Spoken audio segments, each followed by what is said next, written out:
Local wildfire survivors are sounding an alarm over a proposal they say could shield utility companies from the full cost of future fires. NBC4's Investigates first brought you the story last week after learning the proposed legislation could limit how much utilities are required to pay, even if their equipment is to blame for sparking a wildfire.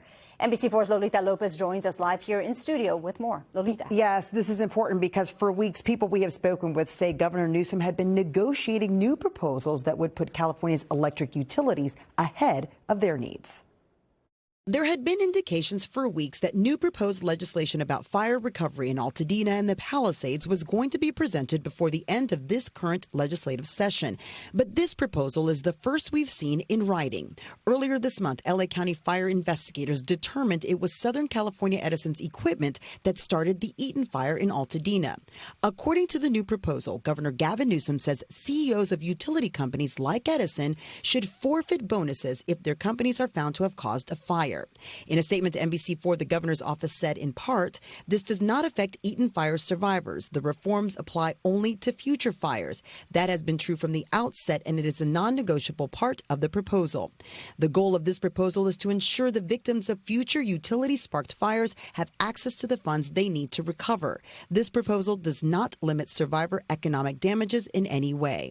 However, wildfire survivor advocates say this proposal does not address what kind of financial responsibility utilities should bear after a fire. The governor himself refuses to come out and publicly present this bill. They refuse to release the language of the bill. Joy Chen from Every Fire Survivors Network says she recently met with the governor's office and says it appears upcoming legislation would limit utilities' liabilities, describing this scenario. The entire concept of pain and suffering or non-economic damages here under the governor's proposal will be limited just to the stress of running away that night if you happen to still be home when the fire came and later your home burned down.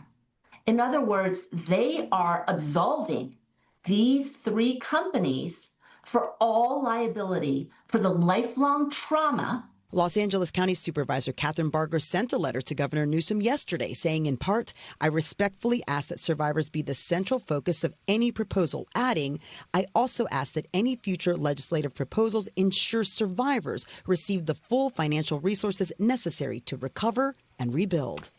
Yeah, and the governor's office did say that the proposal would limit claims by corporations so survivors could get more recovery funds. To that end, the group Wildfire Victims First, which includes utility companies, tells NBC4 hedge funds, insurance companies, and trial lawyers should not be getting priority before victims, as they say is happening in the current system. Lolita Lopez, NBC4 News.